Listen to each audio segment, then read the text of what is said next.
திண்டிவனம் நகராட்சியில் நடந்திருக்கிற வன்கொடுமை சகித்து கொள்ள முடியாத ஒன்றாக இருக்கிறது. அதற்கு காரணமானவர்கள் யாராக இருந்தாலும் அவர்கள் மீது அரசு கடும் நடவடிக்கை எடுக்க வேண்டும். இளநிலை உதவியாளர் முனியப்பனை நகராட்சி அலுவலகத்திற்குள்ளேயே வந்து வெளியாட்கள் அச்சுறுத்தி இருக்கிறார்கள். இந்த போக்கு வன்மையான கண்டனத்திற்குரியது. மிக வன்மையாக கண்டிக்கிறோம். தமிழ்நாடு அரசுக்கு களங்கம் விளைவிக்கக்கூடிய ஒரு அவலம் இது.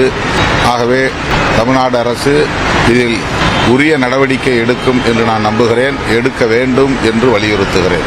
தமிழ்நாடு அரசுக்கு களங்கம் விளைவிக்கும் வகையில் நடந்த செயல் எப்படி?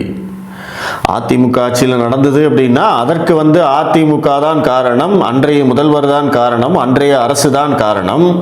இன்றைக்கு திமுக ஆட்சியில் நடந்தது அப்படின்னா அரசாங்கத்துக்கு கெட்ட பெயர் ஏற்படுத்துவதற்காக, திமுக அரசுக்கு கெட்ட பெயர் ஏற்படுத்துவதற்காக, ஸ்டாலினுக்கு கெட்ட பெயர் ஏற்படுத்துவதற்காக, திமுக விசிக கூட்டணியை முறிப்பதற்காக இப்படியெல்லாம் யாரோ பண்றாங்க.